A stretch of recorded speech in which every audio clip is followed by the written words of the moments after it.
Good morning and welcome to this Dawn Busters Taste Challenge.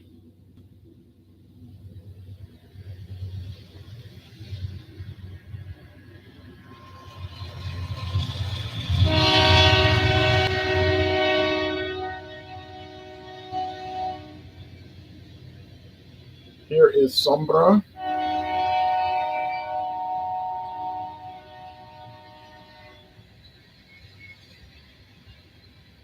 Sombra Joven, artisanal Joven. Sombra means shade. It's in a smoked glass bottle. It's 90 proof. The plants are aged 7 to 9 years. This is a young, unaged mezcal. It's produced in Mexico, of course, by Diageo these days. It was by a different company, but they got bought out. It was by Davos, but now it's Diageo. Now here is Las Tonas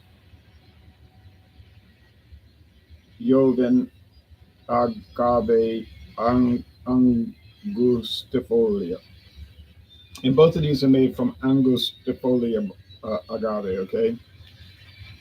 Same variety of agave, Angustifolia. Las Tonas, the tones, different tones. So introduced in 2008, Sombra 2014, Las Tonas. I paid $15 for the Sombra. That was a crazy low price. And it sold out in like 2 days. And I paid about $30 for this one. I think it was $29.99. Okay. But the regular price for Sombra, is like $30. So they're both around $30. The only big difference here is 90 proof, 80 proof. 45% alcohol versus 40%. That's probably going to be the difference here. I can already smell the juice. Rubberized cork, neoprene, wooden cap. This is Umbe, the coyote. There's different levels of Las Tonas. They have the coyote level, they have the jaguar level, and then there's the serpent level, the snake level. Here is a wooden cap, also with a rubber stopper. Okay, Sombra.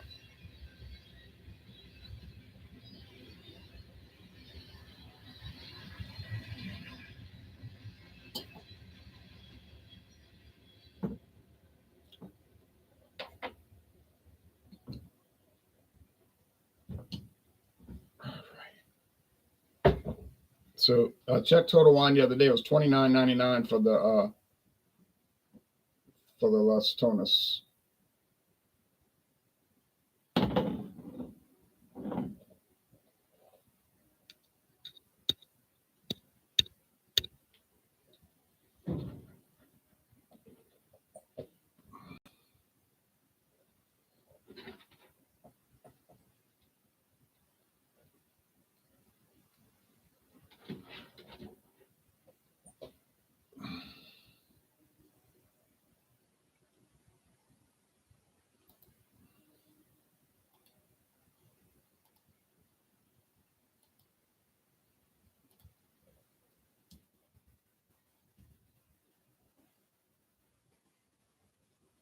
Yep, still $29.99. Sombra. Not available here, but it's available in other areas of the country, and it is $31.99. So, like I said about 30, but it's 32.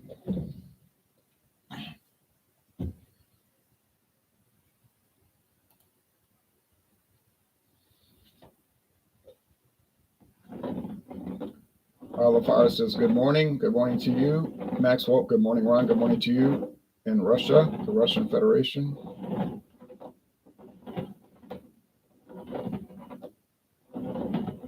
Dawn. Yeah, well, it's not really dawn. It's nighttime, but as the months go on, it'll up until middle of June, it'll get brighter every hour, every time we come back. And then it'll start getting darker after June 21st. All right, let's go with the aroma.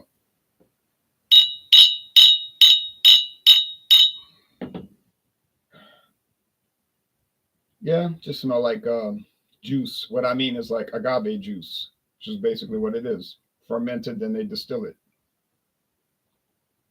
No smoke, just the juice. Like if it's whiskey, it's going to smell like grain, some sort of grain. And some people say not if it's barley malt. That's single malt whiskey, not grain whiskey. Yeah, but malted barley is a type of grain, right? It's malted barley grain. All right. If it's rum, it's going to have that sugar smell.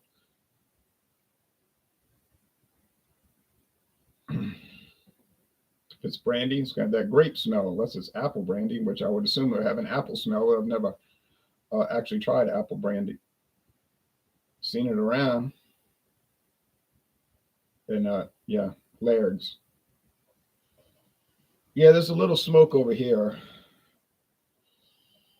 Yeah, so this one smells like roasted agave or roasted bell pepper. Think of it along those lines. But if you've never tried tequila, it's kind of hard to translate the flavor to you.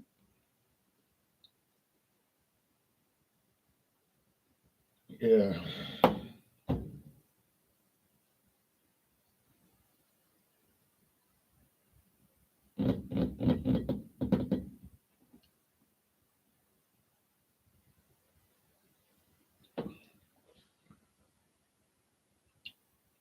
It has a little smoke here. It has a little bit of that corn. These are 100% agave, though. They're not mixed toes. Yeah, 100% agave.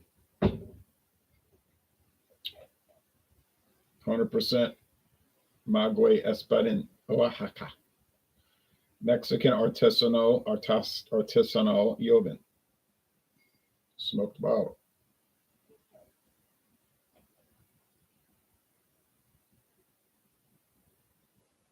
Imported by Davos Brands, New York, New York. Well, like I said, that was sold to Diageo, the people that make Johnny Walker, Guinness beer, Crown Royal,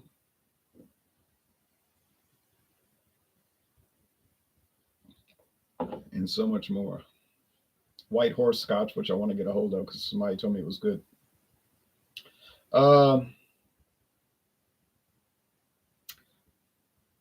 Not really getting smoke on this one.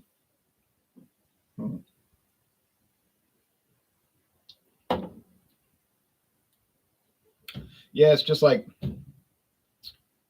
a lot of alcohol burn and young agave distillate.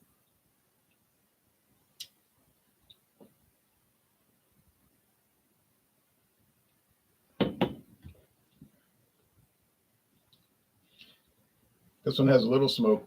Neither one is what you would call incredibly smoky. But this one over here tastes lighter, like it's lighter, meaning 40% alcohol versus 45%. And I think that's a determining factor. So the price, so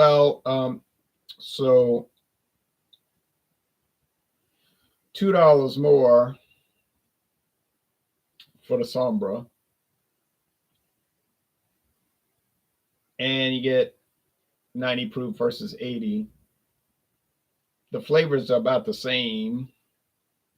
So are you really gaining a lot? It depends on how big you are on the proof. Like you got to have stronger proof. The Dixie Baseman says, "Good morning, Ron. Good morning to you." So, thanks for watching. In my opinion,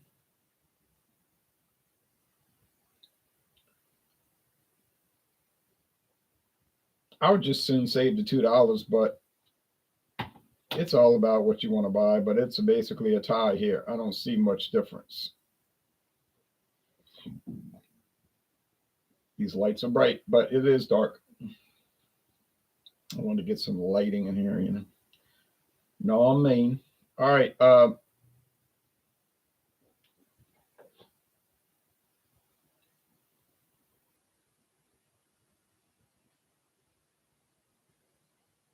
I see like things flying through, but in real life, I don't see them. Like it must be like tiny little microscopic insects, but in regular life, I can't see them, but on video, I can see them. They're probably, but the light catches them, but only in the audio visual world, not in the real world, the internet world.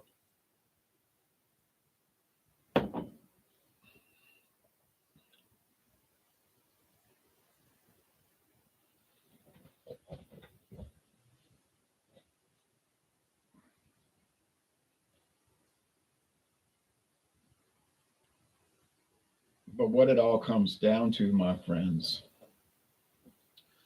is that everything's going to be quite all right.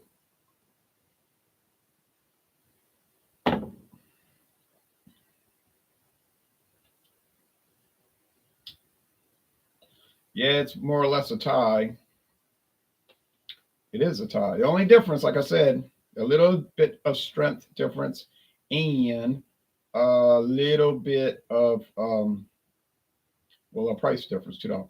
I had I had girlfriend in my early days that absolutely loved Patron and with have it and with have at least one shot every evening before bed. Haha. If it tasted good to me as well. Icon. I never had Patron, but I would try it. But if you saw my tequila backstock, you would tell me don't buy any more. You need to kind of progress through what you have instead of buying more stuff. The last thing you need is more liquor. And that's true. I'm getting a little short on blended scotch. That's why I think I'll get the White Horse next. Right, I know. I was just reading it literally. I understood what you meant. Um, so, tie here. This is a pick 'em. Whatever one you prefer, buy it. Otherwise, buy both. Okay, I would recommend both.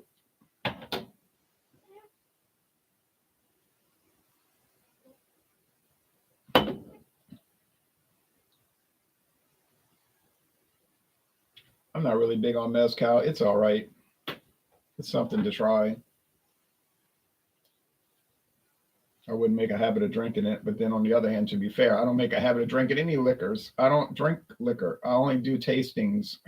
That's the truth. You say you lie. You're probably drinking all day. Well, yeah, but I just buy them, do a review. If my friend David is interested, usually he's not, but if he is, do a review. On a rare occasion, do an online examination, like with somebody from another state. That doesn't happen too much, but it has happened and probably will again. And then I'll do the taste challenges, and that's it. I'll just go through them all, round and round and round they go, and then where they stop, I do know because when the bottle's empty, then I throw it out, and then it's out of the competition because it's gone. Now with something like Crown Royal, when I got to the end, I bought another bottle because Crown Royal is such a prototype. You just it's like if somebody said, "What does Canadian whiskey taste like?" You give them Crown Royal, and that's like the standard. So I bought more of that, or I should say, I bought a big bottle of that to really last. When I ran out of Seagram 7, I bought another bottle because it's the same type of thing. Like you say, well, what is American blended whiskey like? You would let people try that. Say, oh, try this Seagram 7. Maybe Kessler, because you're even getting a higher percentage of straight whiskey in that. Definitely, you would not give them Kentucky Gold, or I doubt you would give them Kentucky Dale, unless you wanted to put them off of it. Like, say, I'm gonna give them this; they'll never drink a blended American whiskey again, and they probably wouldn't. We give them Heaven Hill, Quality House, Kentucky blended, but you know what I'm saying. So, if it's a really iconic thing, like Jim Beam, there's another example. You could get a big bottle. It doesn't cost that much. You could just keep going back to, but I did let my Jack Daniels run out. And I didn't buy any new bottles, so it's not totally consistent like that. I got rid of Jack Daniels Black Label, the standard one, the old number 7, and the number 7, the green label.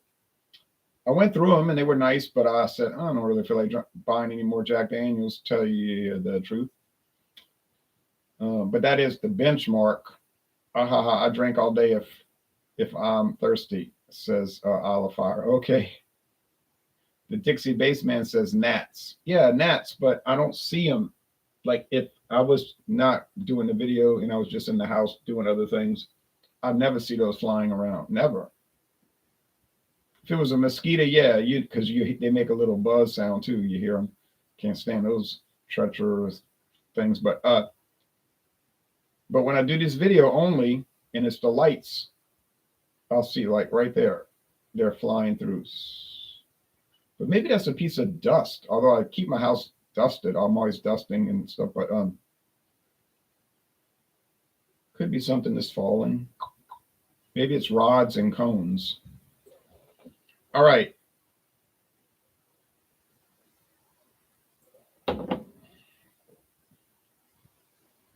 So, Ty, I'm going to call this as the, I think this is the Sombra because it seemed like it's stronger. It is. Got it. So what differentiated the proof? 90 versus 80. 45% alcohol versus 40. Not a big difference, but it was enough to notice. Yes. Now, what's coming up next? Tomorrow is Friday, so we have another mezcal, Union Mezcal Uno. It's called Uno.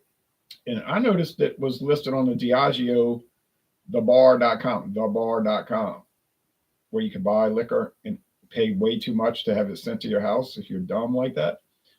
I said, oh, you telling me this got bought out by Diageo? But I wouldn't be surprised because everything seemed to get bought out by Diageo. So that's coming up.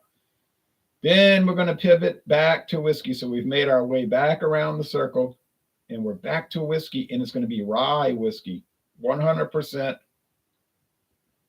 Canadian rye whiskey from Alberta Distillers, an old distillery. Well, not that old, 1946. It's not really that old in the whiskey world, but